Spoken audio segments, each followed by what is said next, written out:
So Logan started his career as a high school math teacher, and he is now the director of the assessment department in the Davis School District. His duties include assessment, data collection, surveys, and other efforts related to the evaluation of schools and teachers and student achievement.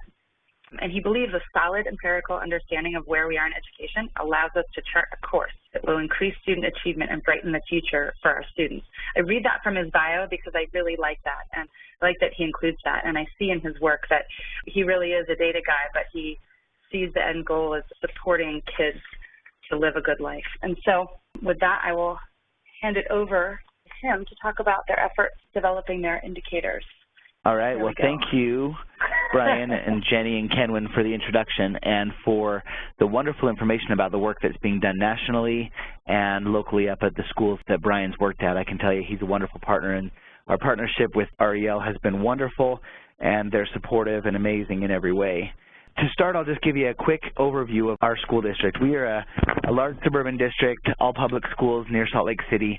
We have about 8 traditional high schools and 16 junior high schools. Our junior high schools serve grade 9 as well.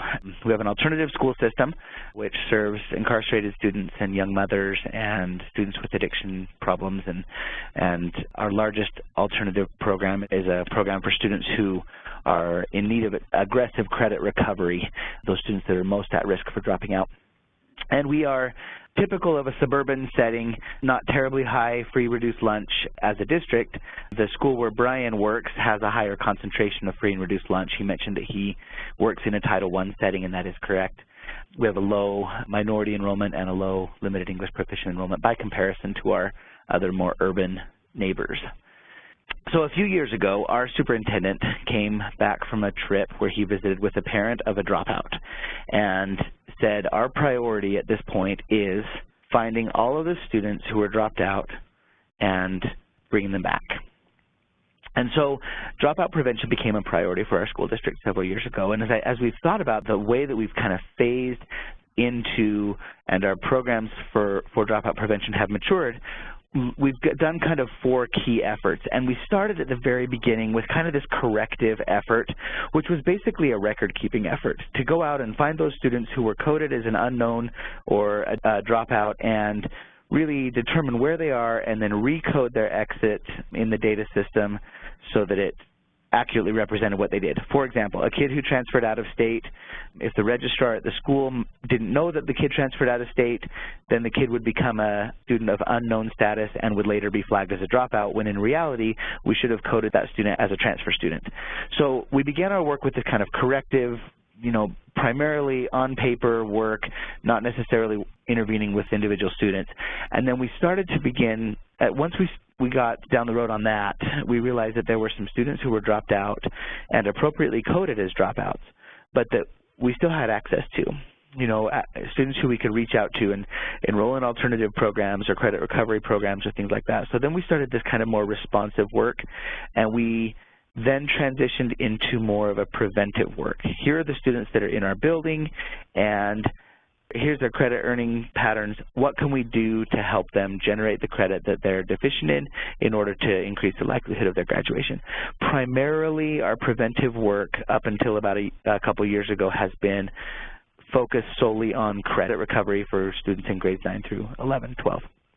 A couple years ago, we realized that our effect was waning a little bit in those other more broad efforts, and we realized we really needed to get some data that predicted, that told us where are our students most likely to respond to interventions in favor of their graduation.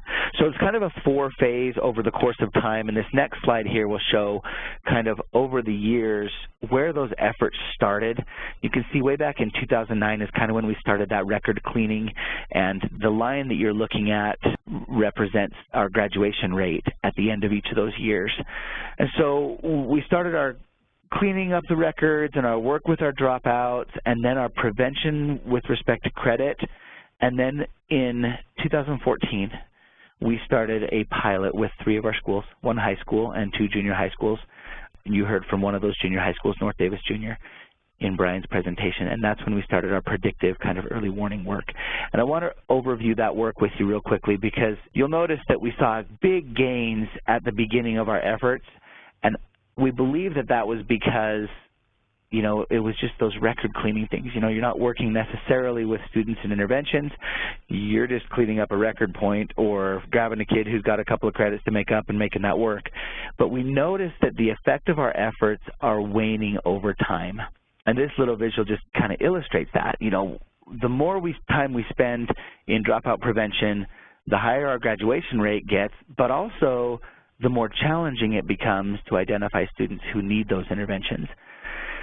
So here's another illustration of that, and I apologize for the squeezy font on this, but we've noticed as a district that as we increase our time and efforts on initiatives to improve graduation, it becomes less easy to identify students who need that intervention, and it becomes less easy to identify those interventions that will be most effective in making a difference.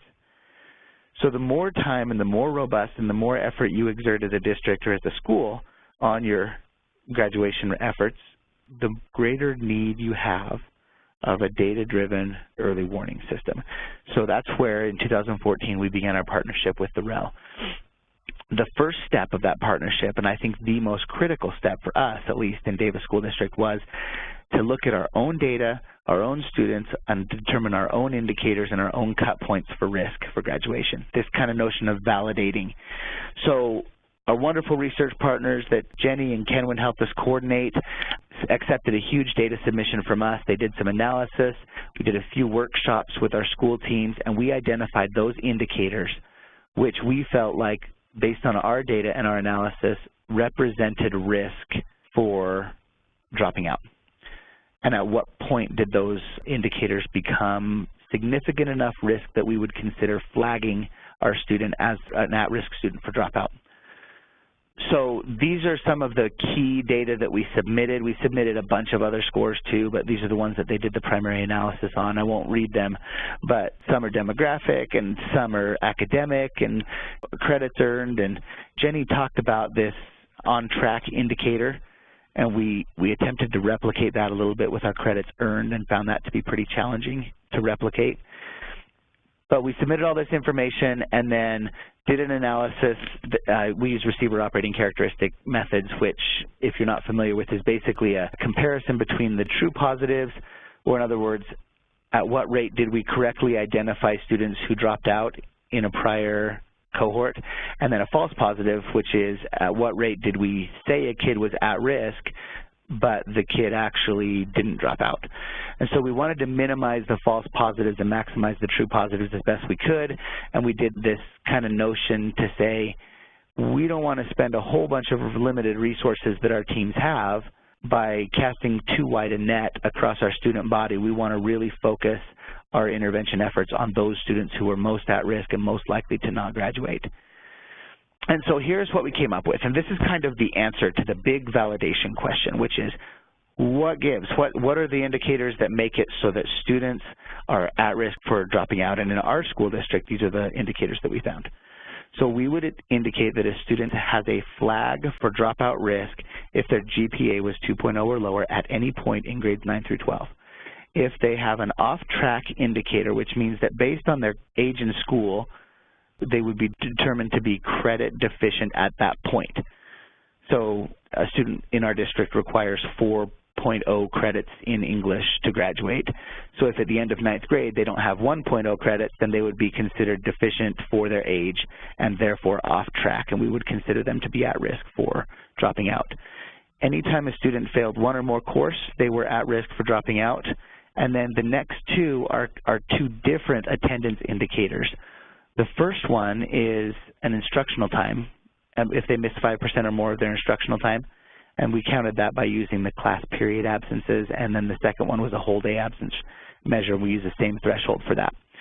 We toyed a little bit with that percentage, and we thought initially that 10% was the appropriate number because that's kind of the chronic absenteeism benchmark that has been widely discussed in our industry. But the more we looked at it, we realized that those students who were missing 5, 6, 7% of their classes are also at risk for dropping out. So we lowered that threshold and began flagging our students at risk for attendance at 5% based on our own information. And number 6 is a behavior indicator, whether a student received 2 or more office referrals during the course of the academic year. So we use a tool from AIR their early warning system data tracking tool and found it to be really helpful in the initial phases and in getting it all set up. Essentially what it is you put in all the data, attendance data, credit data, course failure data, and all the things that pertain to the indicators and flags that you've identified in your validation study, and set those cut scores for risk. And then the tool generates, using a series of macros and formulas, this list of students which indicates their risk level. And this is kind of a simplified version of that list. As we began working with the AIR tool, we found it to be a little bit more than our teams could really swallow and handle in those discussions. So basically what we generated was an Excel spreadsheet with all the students listed in the school, and a binary indicator, yes or no, of whether they have flags in those 6 areas that we identified as important indicators, and then we sorted them from the most at risk to the least at risk. And this becomes a priority discussion list for the school teams. Those wonderful teams that Brian talked about that have all those characteristics and the right people and the right amount of time and the right resources and decision-making power, now they have the right data. So we know that this kid here is at risk for dropping out in every academic, behavioral, and attendance indicator that we track. And what can we do for that kid? So that intervention team at the school then plans those interventions, implements them, and then they come back in their next meeting and they look at where they are in their data. So this ended up being a powerful discussion tool for our schools and continues to be that. And we're working to modify this and tweak it and make sure that it shows what we need to show and make those changes so that we can customize it to our school teams. One of the things that we struggled with is in national research we noticed that the presence of 2 or more indicators in and of itself is an indicator. In other words, if I have an attendance problem and a credit problem, then I not only am at risk because of my attendance problem and because of my credit problem, but I'm also at risk because I have 2 or more risk indicators in my academic history. And so we grappled with this a little bit, and we found that if we treated those multiple indicators as an indicator in and of itself, then it kind of overpronounced the risk and drew the attention of our teams away from those students with serious risk issues in a single category.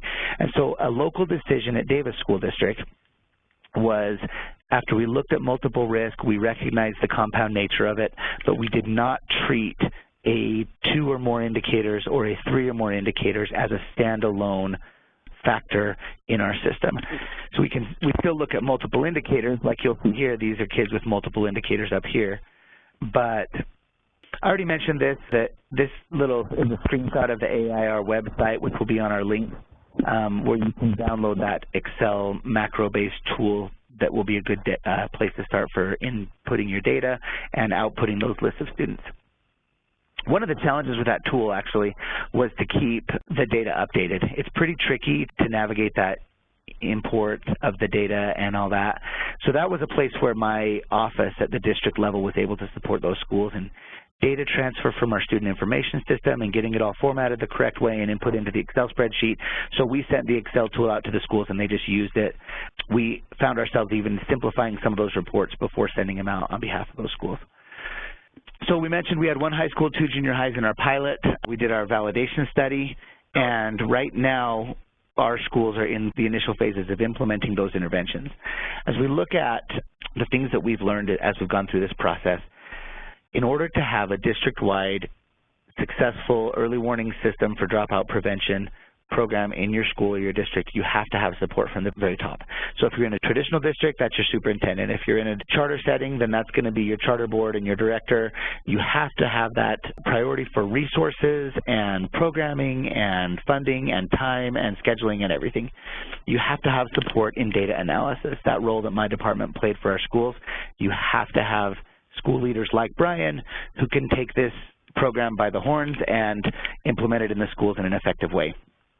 We have found also that the more work we do on our data displays, providing that information to our teams in an easy, accessible, and readable manner, and the more functional our data team structure is in those schools, the more successful we are.